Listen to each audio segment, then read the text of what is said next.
Well, it's a great pleasure to be able to welcome Douglas Brunt to this stage. He told me he would prefer to be called Doug, and so thank you for that. The friendliness of letting us call you Doug and not Douglas, the more formal, or even indeed Mr. Brunt. And it's a great pleasure to be back here again, once again talking about history, but the pleasure today, which is so special, and we very rarely get this opportunity, is to talk to a writer who is both a novelist and now a historian, because it's two different arts, and when they come together like this, you are in the presence of something else. And what is that something else? It's appropriate, actually, that we're going to be talking about a German. The German historians of the 19th century, Ranke and Droysen, felt that if you can write history and in the writing of it have an emotional and intellectual connection to it at the same time, then whoever reads that history will also be transported. And in that transportation, they themselves will know themselves better. And that is, in my estimation, what genius is in writing. So it's very exciting to be able to discuss this particular book with you. But I'd like to begin, before we even get to our friend Diesel, to point out that as a novelist, one of the themes in your novels has been brilliant, talented, sensitive sons and terrible fathers. Yeah. So where does that come from? Because clearly it goes from fiction into non-fiction. Yeah. Thanks to Michael for bringing the Diesel story here, and to your own personal book club as well, and spreading the word. And I am among those who did not know diesel was something other than just a fuel at the filling station 8 years ago. So I've come a long way, and no one should be embarrassed to be there now, prior to this book at least. And to your early point on the power of history told in narrative form, told in a novelistic way, Rudyard Kipling has a terrific line about that. He says, if history were told in the form of stories, it would never be forgotten, which I think hits it a little bit of what you're saying there.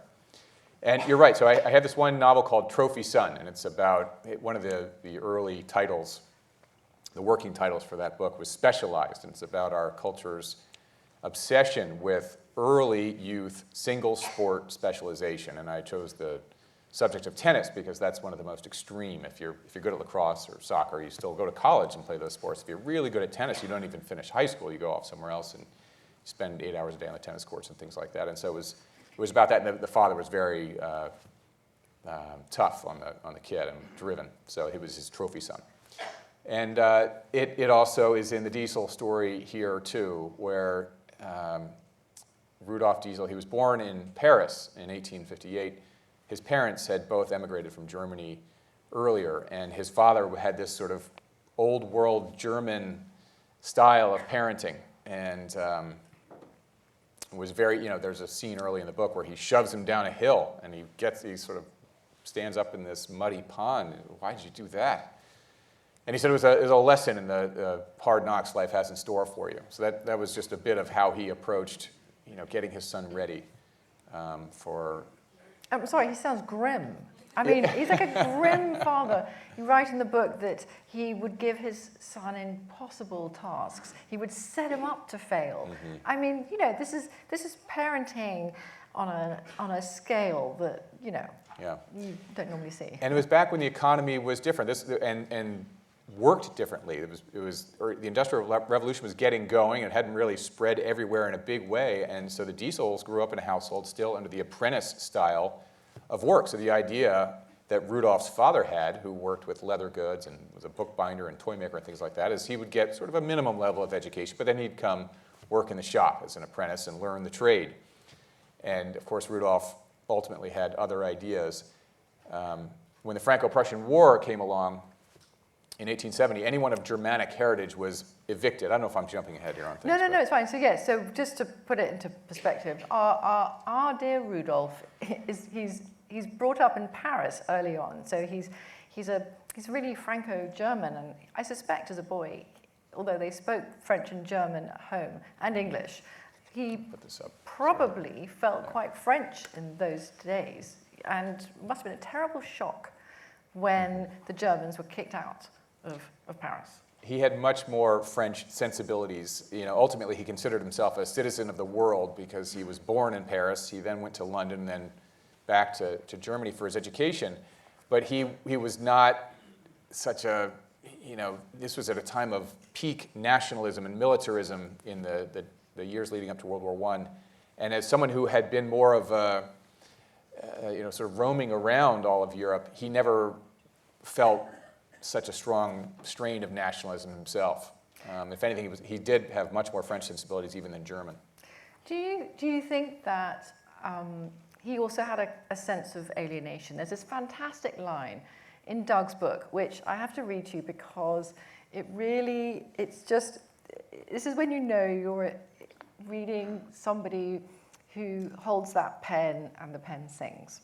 This is when Rudolf and his family, they end up in London. They've lost everything because they've had to literally run and leave everything behind in Paris, start again, and it's miserable. And Doug writes that when the children were also sent out to work, and for Rudolf, the foul smell of wretched humans mixed with the smog of coal smoke from belching machines. And it's very evocative, and of course, immediately made me think of Charles Dickens having to be a boot black because his parents, his father, also losing everything, and the smell of that he could never get out of his nostrils, and just the horror, and how that had an effect on him. And I wonder whether this also had an effect on Rudolf, that he was never going to be poor, he was special, he was going to, he was going to get himself out of there. Yeah. When they left Paris, it was really with the shirts on their back, and they took a steamship over to London in 1870. They arrived at the very neighborhood that is the setting of Dickens's Oliver Twist, and Diesel arrives at 12 years old, the same age as the title character. And so he saw the child labor, he saw these poorly ventilated factories where children are going to work, and so he had a real front row seat to that level of poverty. It reminds me of Dickens, of course, but also even as a Tolkien fan, it looks like the orcs, chopping down the trees and burning things, and so you almost have this sort of Middle-earth view of this. And there's a scene in a biography that Rudolph's son Eugen wrote, and Rudolph is over the Thames on a river, and he's looking at these plumes of smoke coming up from cranes and factories, and he has this idea that he'll build a new power source. These are huge steam engines the size of rooms that a rural craftsman, an artisan like his father, could never have. It's as big as the factory room that his father would have. And so he thought, I can build a compact, efficient, different power source. And so that, from that moment on, there are many twists and turns. It's not A to B, it's like A to Z, and there are many stops along the way, but he never loses sight of that ambition that he first has, sort of an idea for in London. So he gets sent to Germany to study and apprentice, and he gets involved in refrigeration. So how do you go from refrigeration to the compression engine? What's that journey? Lord Kelvin had just come out with his theory of absolute zero, which was negative 273, and so Diesel would joke that anything above that is heat. So, because his contemporaries would say, you're building this heat engine, but you've come from refrigeration. But he was a thermodynamics student. That was where his real aptitude was in the German universities, and he worked underneath, he studied and then ultimately worked under Carl von Linde, a pioneer in refrigeration. And when he finished his studies, he went back to Paris and operated a factory there for Linde. And while there, a little-known fact, the book is full of these little footnotes because I don't know if you have this problem, but I find these little things that I cherish. They're little treasures, and I'm like, oh, it's kind of crushing the narrative. I got to keep the propulsion going forward, and yet I can't say goodbye, and so I just do this cheat, and I put it down into a footnote. And then my editor, after, he was like, you got 300 footnotes here, Doug, we can't do that. Like, nobody wants that reading experience of reading and then going down and then back up. It's very annoying. And so I had to cut many, many footnotes, but some I just couldn't cut. And so Diesel, this one actually might have been good enough to move up into the narrative again, but he patented the ice cube. So of course we had ice. He was working on refrigeration already, but no one had clear ice to put into a cocktail glass. And so he holds the French patent for the ice cube while he was working in refrigeration. But he was working with diesel then, don't you think? Like, I'll take two diesels, please. You know, vodka on the diesel. Yeah. And so he did patent that, but he's working with all sorts of different gases, ammonia, and so he learned a lot about fuels. In that, at that time, gasoline did not exist as a fuel. We were using all sorts of methane gas and benzene and ammonia, and so we learned a lot about that kind of fuel. And he came up with an idea for an ammonia-fueled engine, didn't he? Yes. So tell us about that. I mean, like, his initial, he was writing back to his professors, saying, this more efficient engine, better than the steam engine. I still have a thought about it, how it could work. And his initial fuels that he was using, some were external even still. So the external engine, external combustion engine, this is one of the things this book does. It's a little bit of a combustion engines for dummies, which I needed, my wife needed, we all needed to sort of be able to say this in a way that isn't painful to get. But the external combustion engine is the technology of a pot on a stove. You're just basically boiling water to create steam. The steam is captured through tubes, and that pressure powers the engine. So his initial engines were both internal and external, and he was looking at ammonia as a fuel. And Linda, to his credit, came back and said, this is like okay, but I wouldn't quit your day job, basically, was the message. Yes, that's right. It's so what do you think?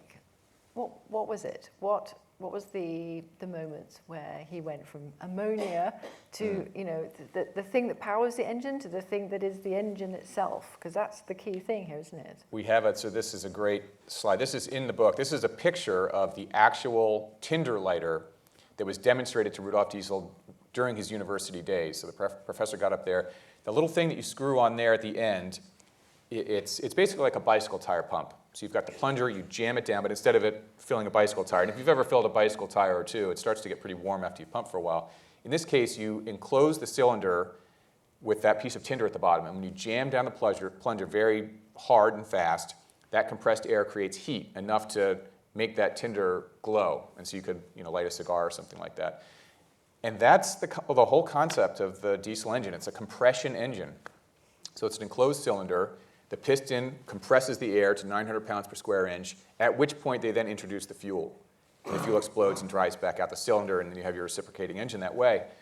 The fuel in that scenario, in normal conditions, in room temperature, is inert. And one of the reasons I came to the story in the first place, and there's a little author's note in the front of the book for those who've read it, but I bought an old boat, and I was sitting with the guy at the boatyard. What should I do with this old boat? And he said, well, a boat like this, you really ought to have diesels. I had these old gasoline engines in it. And I said, well, why would I do that? And he said, 100% of boat fires come from gasoline engines and none from diesel. The fuel efficiency can be 3 or 4 times greater, so on a 200-gallon tank of fuel, go 3 times as far. It's not, their fumes aren't the same, and so I did convert, and that's actually how I got into the diesel book. He's like, you can drop a lit match into a barrel of diesel fuel and nothing will happen. It's such I love that story because it's very personal, and then it's like a string that you then followed, and it became something else, which is kind of, in a way, the story of Diesel's life, because he comes up with this idea, and then he is a genius, and so what does this genius do once he has come up with this theoretical idea? Because of course he can't build it himself. So what does he do next?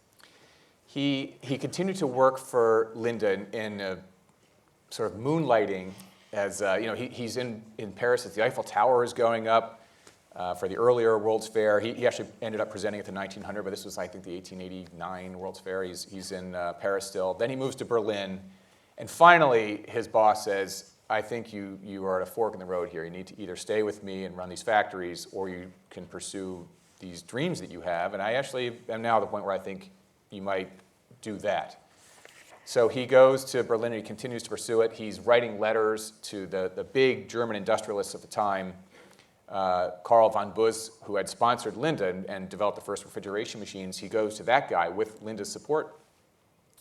And after really sort of chasing this around for a while, he gets Buzz and Krupp, which is a massive German industrial family there, to support it, and still is, right?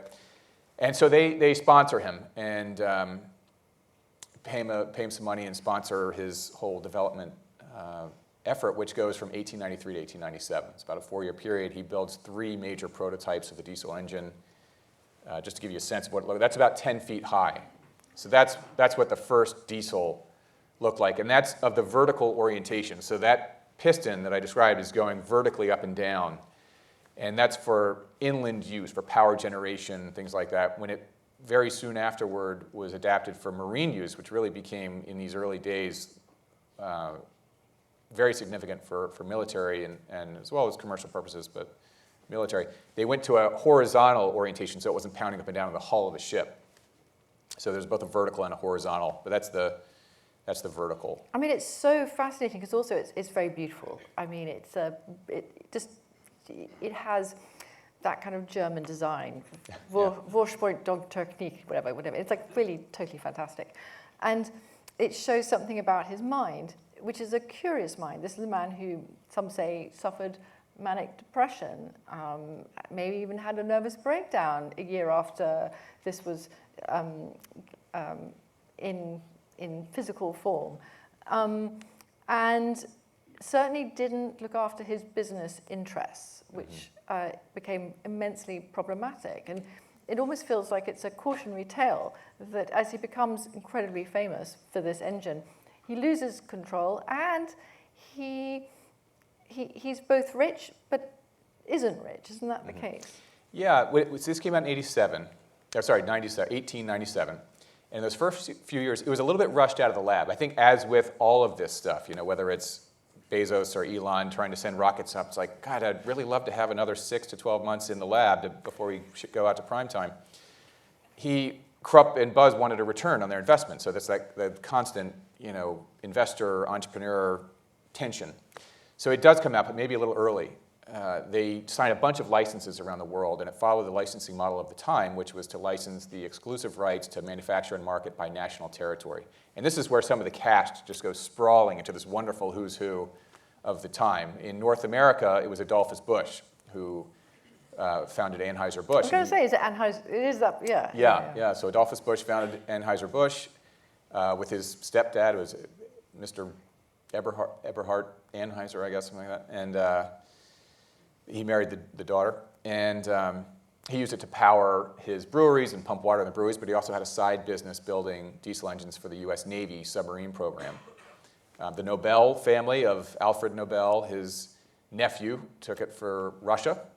The Wallenbergs were sort of, till present day, almost like this sort of skull and bones financier money in Sweden. And so he licensed it out like that. So everyone's now building diesels in national territory, but they're having all sorts of problems. It's not really, like he can get it to work in the lab, but you give it to Bush here in America, and he's like, I can't get this thing to go. And so he's running around trying to support them. There's a big scene in the book in Munich. They have this Power and Works exhibit. I think it's 1898 or 9, very soon after it comes out. And it's, people are buying tickets to come watch the diesel engine and these other engines, and it's having all sorts of problems, like, bolts are flying around the room, and he's in there with his work clothes on trying to get this thing to work by the time they open the gates. So it ends up getting very good press, but the behind-the-scenes story is it was a real nightmare to get it going. So it needed a little extra time. By 02, 03, it's working. He's made a lot of money. It's in a submarine, isn't it? The French submarine, 1904. Yes. So he's like, he must be okay by then. Yes, yeah. So by that time, he's got the bugs worked out. You're right. The French were very early to the submarine use. Just to tip ahead a little bit to the mystery, when he disappeared, the way I came into the book was through the mystery. So after I bought a diesel, I was looking around for ideas for a novel, and I came across this list of mysterious disappearances at sea. And on the list was Rudolf Diesel. And I thought, oh my gosh, I wonder if that has anything to do with these diesel engines I just got. And of course, it did. And when he disappeared in 1913, there were 2 suspects in a possible murder.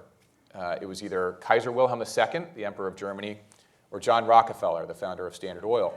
Well, then let's leap to that, because like, how does that come in as well? And it's kind of fascinating because he makes 2 trips to the US in 1904 and then again in 1912. And but he is a rock star when he comes to the US. He's like, at that point, he's Tesla. He's like the European Edison and Ford. So just what do you think that how do you think he saw that to be that famous when he got here? He wrote a letter home to his son saying, they're treating me like James Watt over here in America. This is wonderful. He got off his steamship in New York. He gave 4 big lectures, and you're right, he made 1 trip in 1904. And at that time, this is a very hilarious section. Sort of the book goes on a little bit of a run because I had access to his diaries. They're all in German.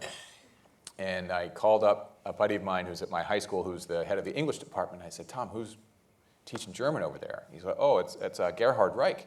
So Gerhard and I got in touch. I sent all this stuff. He just translated reams of material for me. Gerhard speaks French, and Rudolf would often write in both German and French, so it was very helpful to have Gerhard be able to handle all of that. And of course, he got totally involved in the mystery, by the way. He would call me up and be like, Doug, I've got a theory on the case, and we'd go have this letter, tell me, Gerhard. And we actually did an event together back at my old school. But he made a 1904 trip, which he found his observations of America, because he's sort of a social theorist and an engineer, and have all these detailed observations of our urban planning and streets that, when it rained, everything was muddy. The railroad stations, there was no infrastructure, and people were just urinating everywhere. And like old ladies are walking down the street with pistols. You go on a train, he's like, everyone is armed to the teeth on the trains around here. So it just, and he goes, I can't believe what they eat. The strangest combinations of food, ice cream at every meal, sometimes twice in a meal. He just was like, these Americans are crazy. But he goes back in 1912, and he sees, my gosh, in this 8-year period, this country has really gotten dialed in. It's amazing. He was so impressed. He said, this is the future. He recognized that America would be the next great superpower already. He wrote about this a lot in 1912, and he was a rock star at that time. He gave 4 major speeches. One was at the U.S. Naval Academy. One was out in St. Louis with Bush. And he made a number of... the predictions. Yeah. Those. Yeah. Do you want to see what they are? Because this guy really is a genius. Just those predictions. He made predictions. One of the things about America is that we were so abundant with our natural resources, both wood and coal and oil, really. I mean, one of the things about what's available to you sort of drives what happens. And in Great Britain, by the time the Industrial Revolution came along, they'd chopped down many of their trees for boats and other things. So their trains were powered by coal because they didn't have a lot of forest left. Here, we had forests everywhere, so it's easier to get to the wood than the coal. So most of our rails early on they were burning wood in the trains. But he predicted that very soon people would be much more concerned with fuel efficiency, which we were not at that time. And he also predicted that we'd be much more concerned about emissions, which we're starting to be. I mean, the smog off these steam engines was insane. And if you took a cruise ship back then with the steam engines, you would wear, I can't remember the name of it, but you'd have a special coat that you'd put on because it was like snowing, but it was coal. It was black coal. So you'd come inside after a stroll on the deck and you'd be filthy. So people pollution. were becoming aware of the pollution as well as the efficiency. And he was early, in particular as an engine designer, to be very focused on that. So one of the great set pieces in this book is when Diesel and Edison come together with their wives for lunch, and it's just you literally can't make it up. So there they are having their disastrous lunch. So if you just want to take us through, because it is so brilliant, these 2 men and This is I will say, the more I learn about Edison, the more I'm like, I'm not sure he was such a nice guy, but he is a fascinating guy for sure and a genius. And it was interesting to see these 2 geniuses with 2 totally different approaches to invention. Diesel, well, Edison, to take him first, was more of a tinkerer. He was homeschooled. His mother oversaw much of his education. And he was what I would call a tinkerer. He would look at other inventions and he would say, well, instead of having it go this way, we'll have it go that way. Or, the phonograph is sort of through this experimentation he had with something that was meant to do something else. And so he would tinker with these things and then come up with these amazing ideas. And he was a fairly shrewd businessman as well, so he could kind of see it through to production and into market. Rudolf was different. He felt that the invention, as he would say, rose from all the work that came beforehand. So he's a very, talented mathematician and physicist. So by the time he got into the lab and started experimenting things, he kind of had it worked out. He knew what was going to happen. He wasn't just tinkering around, which was important when you're dealing with very expensive metal casting and the materials he needed to build engines. It wasn't really a tinkering kind of an endeavor. So they had funny barbs back and forth. Edison doesn't drink, Rudolf enjoys his wine, and so they had a number of exchanges that were really slightly acrimonious, but very funny. They're all, so it turns out that, Rudolf, who's a Renaissance man, as you call him, and he really is. This is a man who thinks about the nature of social justice and writes a book on it. He loves culture, and Edison does not think about those things and really does not like culture at all and isn't interested. And so Edison led off the conversation describing how his wife had dragged him around Italy and how awful it was that he'd been made to go to all these churches and museums. And I think at that point he so lost our friend Rudolf. He never recovered after that. Yeah. And yeah. He was always, even to his earliest days, there was a technical museum in Paris when he was a child. It was only about 100 yards from his house, and he would wander down there, and it had old things like the Cugnot steam car, which was an early steam engine-driven car that was meant to sort of haul farm equipment, or ultimately the king of France used it to haul cannon. And he would sketch these things, but he loved museums, and in his school in Germany, they had a Da Vinci in the lower floor of the schoolhouse where he was, and he's a brilliant, I didn't have a slide of some of his drawings, but he was a brilliant sketcher. He just had an incredible hand. He would draw ladies dancing in Paris, and he had a picture of Christ on the cross. Really talented drawer. And that sketch is in the book, and the figure on the cross, Christ's figure on the cross, has such a tortured expression on his face. And he's a teenager when he drew it. And I wondered whether that was an expression of his own unhappiness within, that it was a way of expressing that kind of loneliness and alienation from his parents and his situation and all of that, which, this sensitive young man. And then when he's an adult, although he's very successful, he does tend to alienate people and get into lawsuits. So what saves him, as the way you describe it, is the fact that the machines work, that the man may have his flaws, but when it matters, like the Selandia, the first, what they call motorized steamship, the first motorized sea transport thing, arrives, and everybody knows this is 1912. 1912. That's right, This is it, isn't it? This is it. The Selandia. In that ship with his engine in it, the world has now changed. Yeah. I'll show you this one.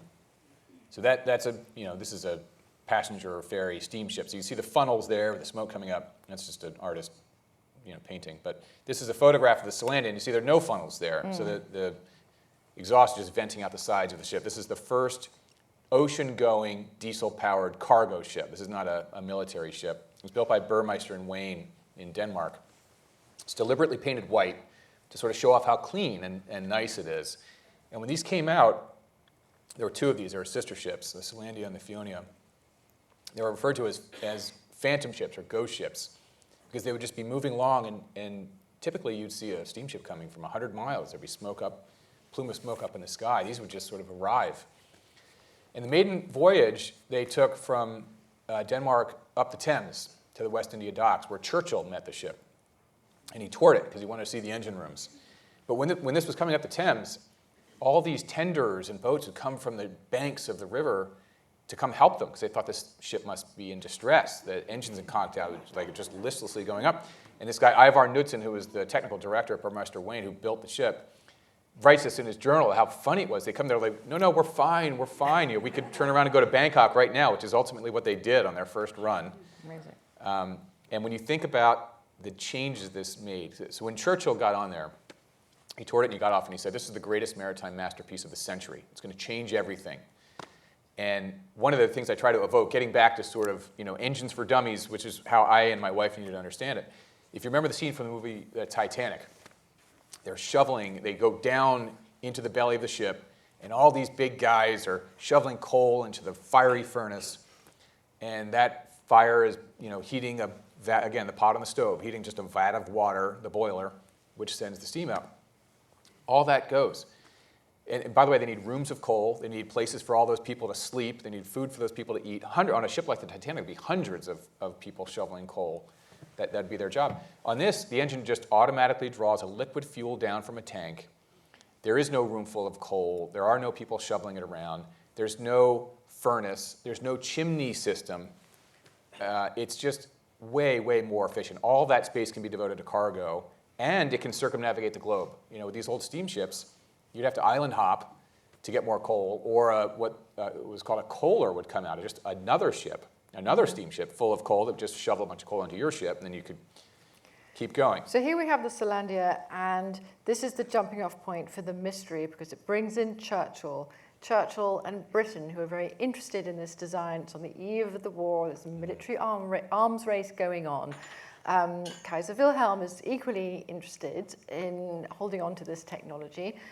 And I just want you to take it away, Maestro, and lead us through what happened next. Well, there are two suspects. How I came into it is two stories. The Kaiser Wilhelm one is fascinating. So here's another diagram I'll talk about.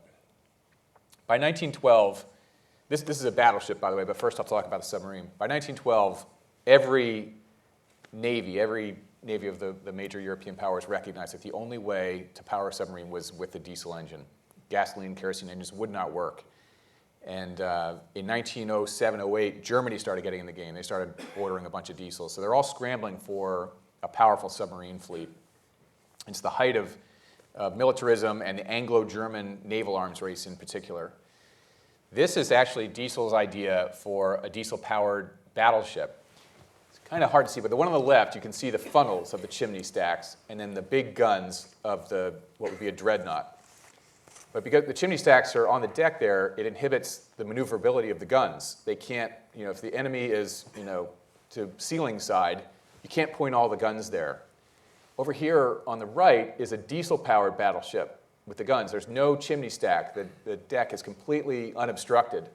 So if the enemy is ceiling side, you can point all 10 guns there. So you basically double your offensive power as a ship because you're unobstructed. And you have greater efficiency, you can circumnavigate the globe. The other problem was, with the steamships, was maintenance.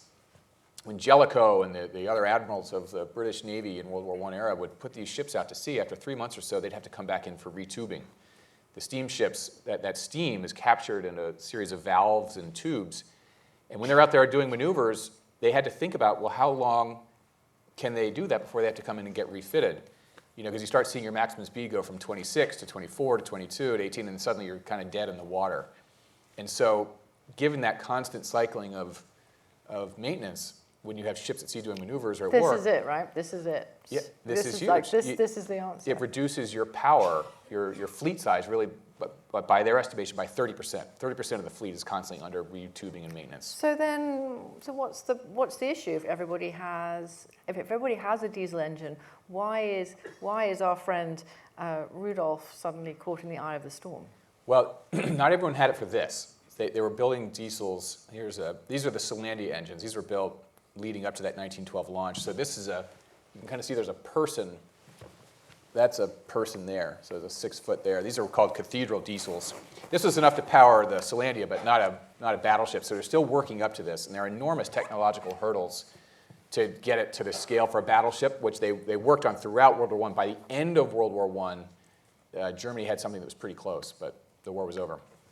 But for submarines, it was ongoing, and they were trying to scale up from 200 to 300 to 800 horsepower engines for the submarines. And it was very exacting requirements to do this. So that's why they need Rudolf. Yeah, different unexpected things would come up. It was sort of a comprehensive thing. There were a number of experts around it. Many of the people in Germany who had been working at Rudolf's side for many years had gotten very good. So they were the best submarine builders, but it was still sort of the hands of the creator were the best to sort of overcome these challenges. So they need Rudolf. So why? The reason he was crossing the North Sea, going from Belgium to Great Britain when he disappears, September 1913, he disappears on an overnight passenger ferry going from Belgium to Great Britain. The reason he was going is he was a co-founder of a brand new diesel engine manufacturing company in Great Britain whose mandate it was to build diesels for the Royal Navy. And also on this sketch, by the way, he presented this in 1912 in America and also in London.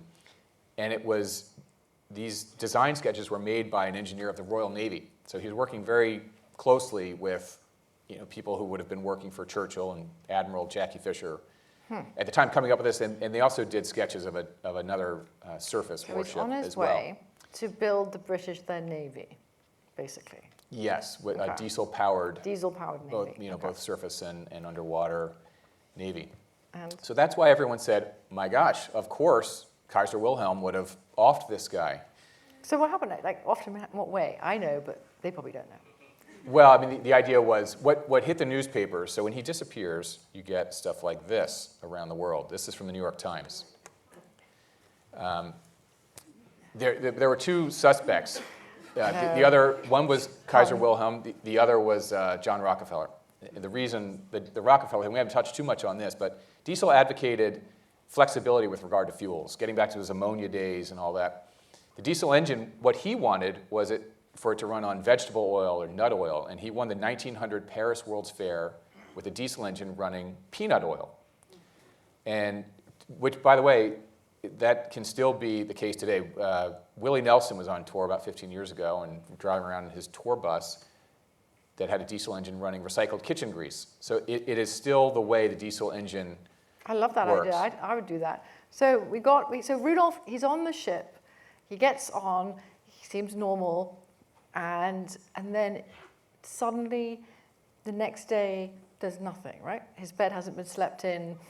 It looks like he's just disappeared, and no one knows what has happened to this man. Yeah, that's right. So he's allegedly traveling with two companions. They're both associated with this new company that's going to build engines for the Royal Navy. And the reports are that they have dinner in the evening. They then walk the deck. They see the coast, the European side of the North Sea as they're putting out from Belgium and on their way. It's an overnight passenger ferry. So they have dinner. They make plans to meet for breakfast at 6 in the morning. And the other guys go to the breakfast cabin in the morning, and he's not there. They think, oh, I wonder where Rudolf is. So they go back to his cabin, and they open the cabin up, and they just see a suitcase. They see a pad of paper that has a cross written on it in pencil. They search the ship. All they find are his hat and his coat neatly folded at the stern of the ship. And this is actually a picture of the Dresden. This is an artist rendering of the ship they were on. So the back of the ship, the stern of the ship, on that deck by the rail, they find his hat and coat. It seemed to mark where he had jumped off. And so they hold the ship at sea. They have this search. They conclude the search, having found only that, and they continue on to England. So you have a theory, because the general theory is that, yes, he committed suicide. 10 days later, a very mangled body is found, and with some few items that belonged to him, his glasses, his wallet, and I think a notebook or something, and case closed. But you did something completely different, and approached the Secret Service. And so tell us, because it's amazing how you put it together. We don't have much time, but it is exciting. I will reveal for those who want, but out of curiosity, and I can kind of see the audience, raise your hand if you have read the book. Okay, so quite a fair number, actually. Raise if you have not. Quite a fair number too. Oh, all right. Well, maybe we won't get. It looks like 90% of you haven't read it. All right. Well, maybe we won't get into it. Yeah. But it's very, very cool. I will tell you, it wasn't suicide, in my view. I will say also that I did reach out to members of the intelligence community, who I sent a manuscript of the book, and they read it and came back and said, this is 100% right. They were very familiar with the intelligence community of that time. And since it's come out, so the book came out in September of 23, they have been contacted by other members of the British intelligence community saying yes. So it's a conclusion based on circumstantial evidence, a preponderance of evidence. There is a small amount of direct testimony in there that comes from contemporaneous newspaper reporting at the time. There's suspicious activity of Rudolf Diesel, getting on and maybe getting off the ship. There's a steward on the ship who has a suspicious story about where he might have been. Just to say something about that section of the book, what I was going for, I don't know if you've ever seen the movie JFK, when it's Donald Sutherland, and they're sitting on the park bench at the side, and it's just the pacing of it is crazy. He's like, and then, he never before has the Dallas department, been called off of this. And it's just point after point after point after point. And so it gets into this sort of Agatha Christie phase at the end of the book as we unpack the mystery of what actually happened in the weeks and months after he disappears in September of 1913. It's kind of like a Thomas Crown affair. It's like, if you wanted to disappear with your money, you may not be able to be the person that you were before, but you can still carry on being an element of yourself somewhere far away, where no one will find you. And the interesting kicker, I have to say this, I'm sorry, I can't control myself, is that his wife disappeared a year later, which for me is quite a smoking gun. Like, I mean, just disappeared.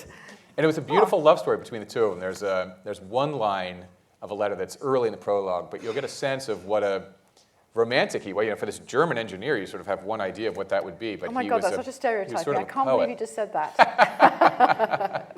But he's both an engineer and a poet. He writes these beautiful letters to his wife throughout the book, but they're really, it was a love story. Yeah, and in fact, that one of his last letter to his wife did say, if you were ever to leave me, I wouldn't be able to survive. So why would a man jump overboard with the letter that he's just left saying, love you, can't wait to see you, and if you were ever to leave me? Yeah, it seems like more elements like of persuasion there as opposed to something else. Don't leave me if we go and live in Australia or wherever else they go. So I've got some, put my glasses on, questions here. And so the first question, I think, is rather prescient, actually.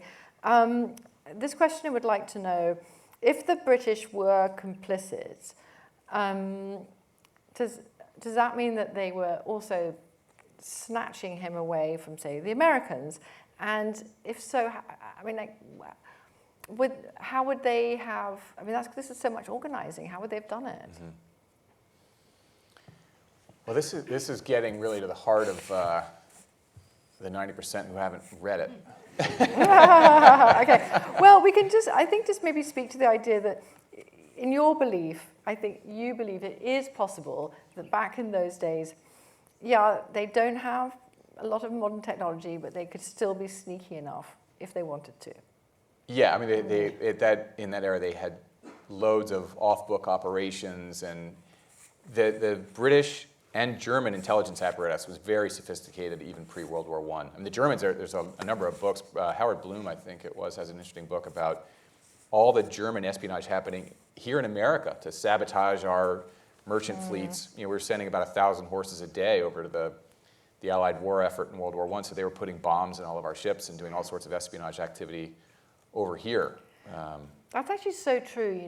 During the Civil War, the Confederates sent their emissaries to England to stir up pro-Confederate sympathy.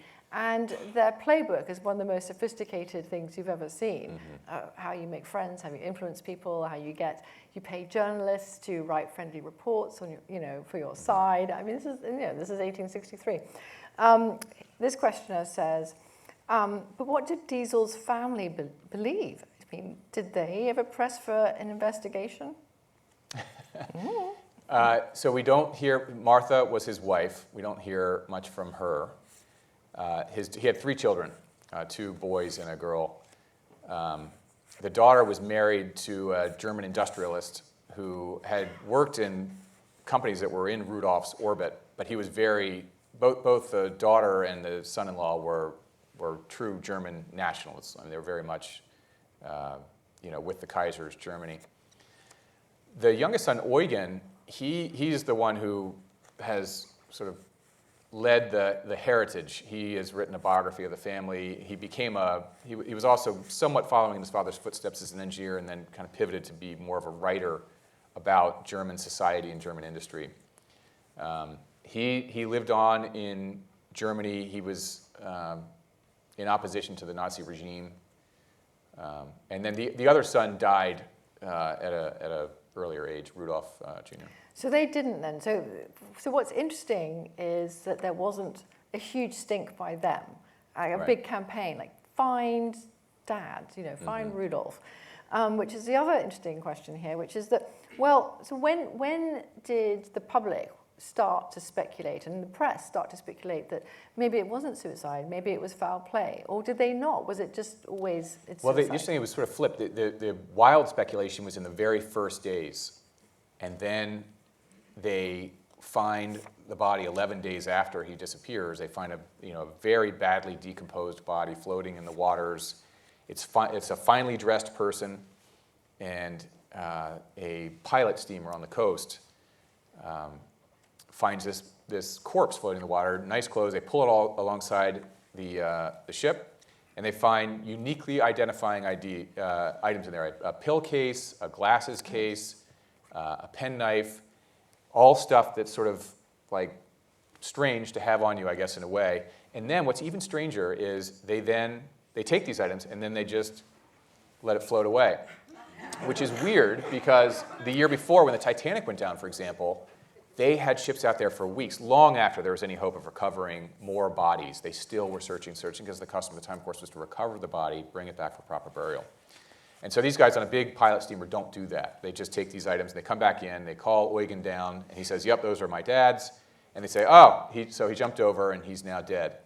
We don't have a body in evidence, but we have these things. And so that was that sort of concluded the matter. And this was also at a time, particularly in Britain, where the press really colluded with the government. And they had this thing called a D notice, Still do. where it would go out to, is Dino still in Yeah. effect? Yeah. So they send this out to all the editors, all the newspapers, and say, you will not say this, or you will say the following. And they would do it. And so the story really gets snuffed out. And then, of course, World War I happens, and the whole thing sort of gets paved over. Yeah, amazing, isn't it? But what's fascinating is the people who did not speak out. So the British government doesn't speak out. This is one question, and nor do the other passengers. I mean, there are other interviews. That's so weird to me. Yeah. So a couple crew people speak out very early on and give testimony that heightens the mystery. Like, wait, this makes no sense what these crewmen on the ship say. And there are no other passengers that can just come forward and resolve it and say, no, that's nonsense. He was right there. I saw him. So it's very hard to establish that he was even on the ship when it left port. That is fascinating. So somebody's asking about the wealth aspect and how wealthy was Diesel actually, because that was one of the reasons why people thought that he may have committed suicide. So, take That us was a through big that. part. The bankruptcy information comes out as sort of a second wave of press. Initially, it's he's a millionaire. This is the one that's right after, and then it starts coming out that no, he's actually bankrupt. And so that's in the press in a number of things. They're trying to figure out his estate. It's all very murky. And two things about that. Number one, so biographers have also sort of reported on this. If you go back and actually read those, one of the things that attracted me to this, there's so little written about Rudolf Diesel, particularly in the English language. There are a couple biographies that are much more academic in nature around engine technology, but they do talk about the personal story too in a chapter or so. And they report that he was bankrupt too. But then if you go into their notes, they found what I found, which is, they actually say, one of them says, it is impossible to reconstruct the financial circumstances of Rudolf Diesel at the time of his death. Basically I've said he's bankrupt, but that's because the newspaper said he's bankrupt. That's all I've got. And I've looked and I can't find anything else. And that in itself is weird. Like, why do we not know anything about it? Even at the time, the newspapers were all saying this is very murky. We can't figure out his estate. We can't figure out what money he's got. So he may have had money. It's very hard to establish if he was bankrupt or not. He made a ton of money. We know that. He spent a ton of money on this mansion that he built in Munich. He traveled first class everywhere. He had very expensive art. We know from his deal with Adolphus Busch alone, he got 1 million marks in 1898, plus a percentage. Basically, he would get cash and a percentage of the ongoing business in all of these deals around the world. But even if we assume he spent it all and he lost it all, in 1913, he had an opportunity to make fortunes again. He had been offered jobs coming out of his 1912 trip to America. He'd been offered jobs by Henry Ford, by Baldwin Locomotive.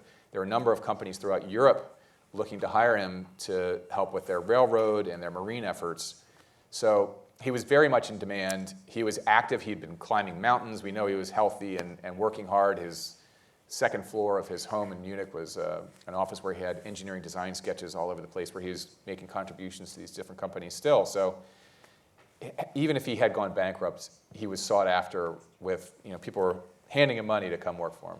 So this questioner wants to know, could it have been Germany? Because didn't Diesel say some things about Germany and the Kaiser and its He compared him militarism? to a circus and things like that. Yeah. So yeah. Maybe the Germans just wanted to bump him off, and Brits never got to him in time. That is possible. I don't think so. As I step through the evidence, I don't think murder lines up exactly as a result. But so it's, exonerate again, the Kaiser. Actually, I wondered this too. Did Rudolph's relations with his family change as he became successful? Mother, father. Siblings. I would say it actually got a little better. In particular, the years 1893 and 1897, when he was building those prototype engines, he was really pretty absentee. He was just locked in the lab. And then you could tell he felt remorseful about having missed all this time, because even in the years before and the immediate years after, he was just all engine all the time. And so he was trying to make more time for the family after that. I think he probably was. I think he was, as best I can tell, he was pretty close with the daughter. There's some fun photographs of them playing tennis together and traveling around on horse-drawn carriage and things like that. And the remarks that Eugen has in the biography, he has fond memories of sitting around the house while Rudolf is playing the piano. He's a great piano player. And he'd play music, and they'd have fun family times and things like that. So, did he transform himself into a high society figure, or was he? That was more so Martha. I think she was enjoying the wealth and the sort of elevation to society. They really came from very little, and suddenly they're sought after by the greatest minds in Germany. And they became, they would go to the theater all the time, and they would, famous actors were coming over to their home for entertainment. They had this beautiful, it was, at the time, the newspapers would write, this is the most beautiful home in all of Munich. Wow. So, and they were entertaining a lot. So I think they did enjoy that. I'm not sure. I think he probably enjoyed that somewhat, but I think that was a little bit more her doing. It's like it was good to be Diesel, Yeah. So these three questions they all relate to the sort of last question, and you have a slide on this too, which is that, so one is, are there any Diesel living descendants? Why is it, though, that so few people are aware of Diesel, the man? And this person says, how has he been honoured if the name has lived but not him? So why? What went on? I think part of that is it's changing a little bit, but years ago when I looked up the Encyclopedia Britannica on Rudolf Diesel, it was a very short entry. It's gotten longer, but there's the presumption of suicide, I think, was part of it.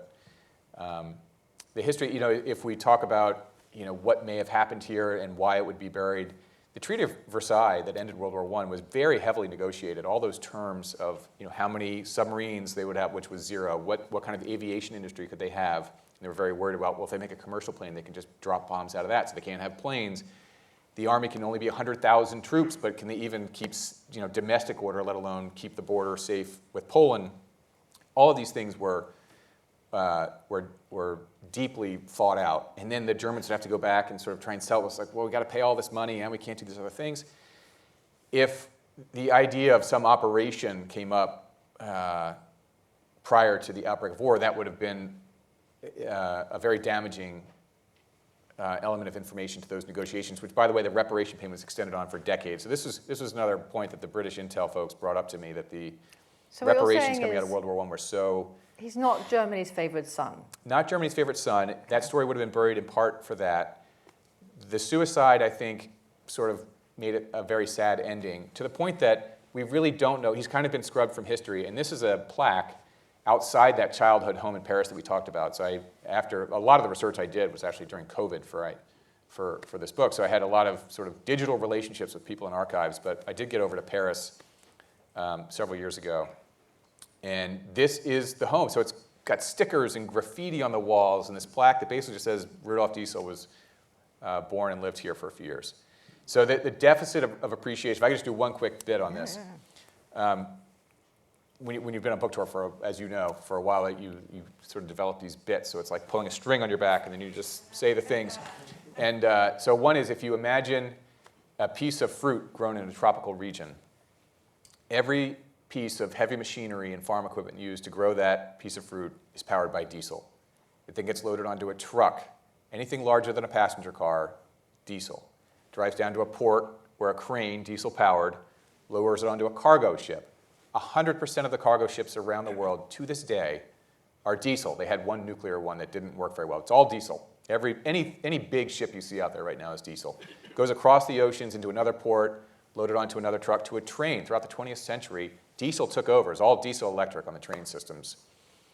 And then it could go to a warehouse where a nearby power plant could be diesel powered. It's what makes our global economy work. It has been so for 100 years, and there's no sign of it really abating in that way. I mean, diesel is gaining market share on the seas and in inland power use as well. So the deficit, and then here's the plaque where he was born. It's just crazy. The deficit of appreciation for diesel is really remarkable. Churchill and the Whiplash. And the whiplash. Oh, so the other, we'll end on this one other note, which is that the missing body trope and the switcheroo may have been recreated again under Operation Mincemeat. If you perhaps want to, like, history repeating itself. Yeah, there are a couple people who are involved in British naval intelligence in both 1913 and in 1941, 2, 3? No, 43. Yeah, right. Yeah. So exactly 30 years later. And actually, there's a line in the movie Operation Mincemeat, like the old one that's the most, not the one with Colin Firth, but before. And there's a line in there that says, "I haven't seen anything like this in 30 years." And I'm like, 30 years. Like, that was 30 years. So I had this like.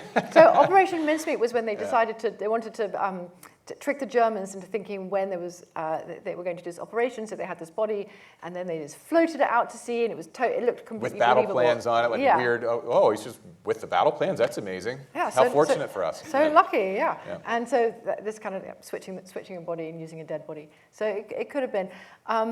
Honestly, there's so much in here. I would have loved to have talked to you more about it, but Doug, thank you so much for coming and talking. Doug Brunt. Great to be with you. Thank you so much.